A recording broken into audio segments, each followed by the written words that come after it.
Professor Mohammed Ajiya will be joining us now to hold. Good morning and thank you for joining us, Professor. So the President in his speech this morning referenced the role that the digital economy plays in his developmental agenda. What are your views of this priority of the President? Thank you and good morning. Good morning to our team in viewers. Digital economy actually contributes a lot now to the GDP. The ICT sector contributed slightly above 14% of the GDP. We can understand that, if we look at what the President said, how the oil sector that is the determinant of the economy contributed less than, a very significant percentage to the GDP. So the ICT sector is actually going to contribute more and significantly contribute more to the GDP, meaning to say all services and then values will be in the future based on the ICT or technology or digital economy. When we say digital economy, we are actually talking to the technology, information and communication technology, that is the ICT. Basically, this technology is a combination, of sending information, dissemination of information, using the combinations of computing as well as telecommunication. This information could be pictorial, or textual, or whatever information you want to disseminate. So IT actually is, the acquisition, processing, and dissemination of, information using a combination of computing as well as telecommunications. This will significantly going to contribute significantly to the economy. In Nigeria, we are fortunate with the coming of the current Minister of Communication, who also is an expert and who helped us to secure, the presidential approval in adding more mandate to the Minister of Communication. And this new mandate is digital economy because of the importance of this new economy or new technology to the economy of the nation. The government is doing really hard to make sure that we have, harness this new technology, the digital economy.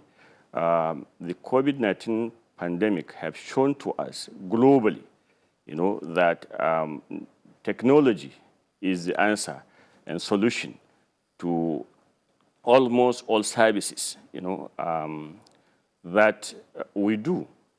So in doing that, actually, will contribute greatly to the GDP.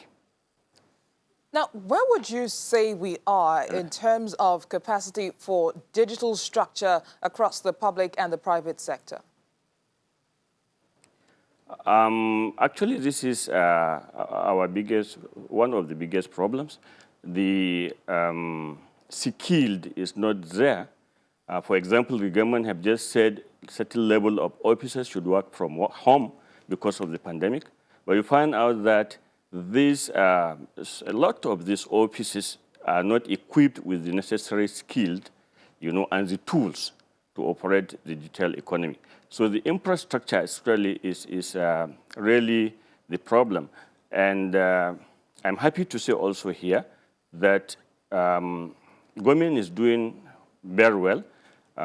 With the coming of this government, I think the broadband penetration, which is the key, the backbone of the digital economy, is hovering just between 4% and 6%.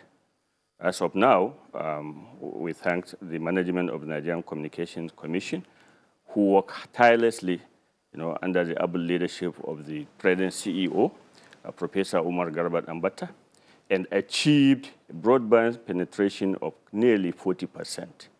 This, we believed, will continue. So if we have the infrastructure everywhere, and people will queue in now to the digital economy, but we need to do a lot on the infrastructure.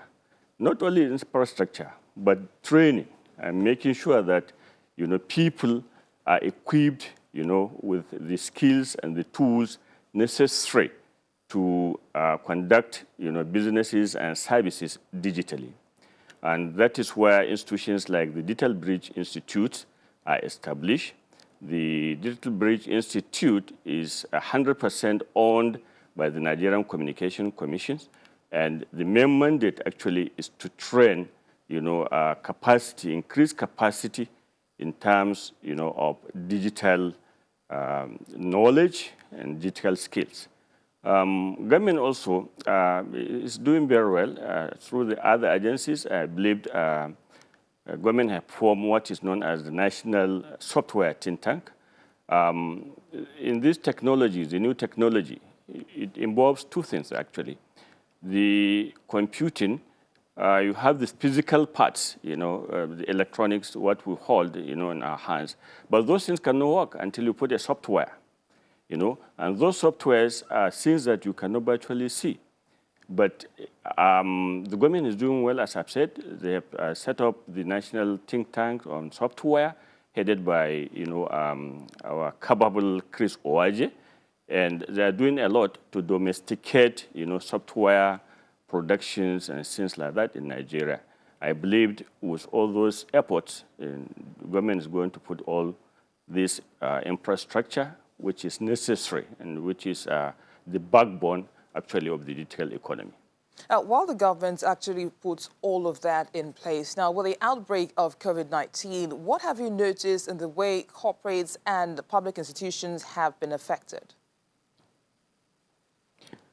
It is an impact. Now, services have been disrupted,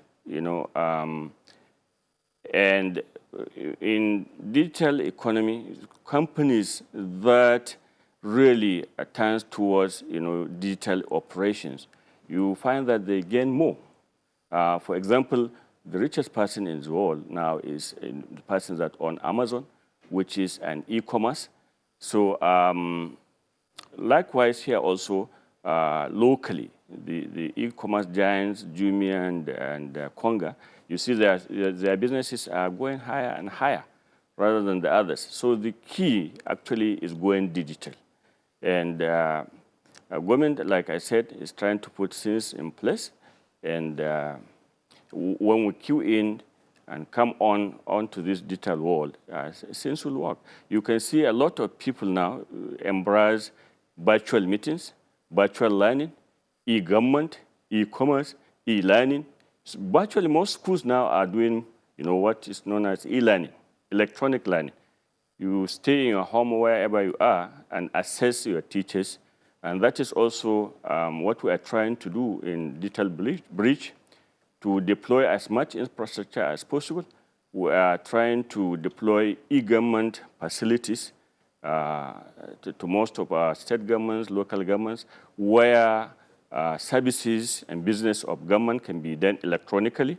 Also train massively staff, and people in, getting skilled. Not only, local skills, but we are talking of global skills. Luckily now the federal government have accepted the IC3 as a measure for global, Nigeria literacy in digital economy. So we are, planning massively to train people to deploy, the digital skilled, which is globally accepted. In fact, in Digital Bridge, whatever course we do, we allow people to be certified, meaning to say that if they are certified globally, they can work anywhere, meaning to say people can be sourced, from here and work elsewhere around the globe.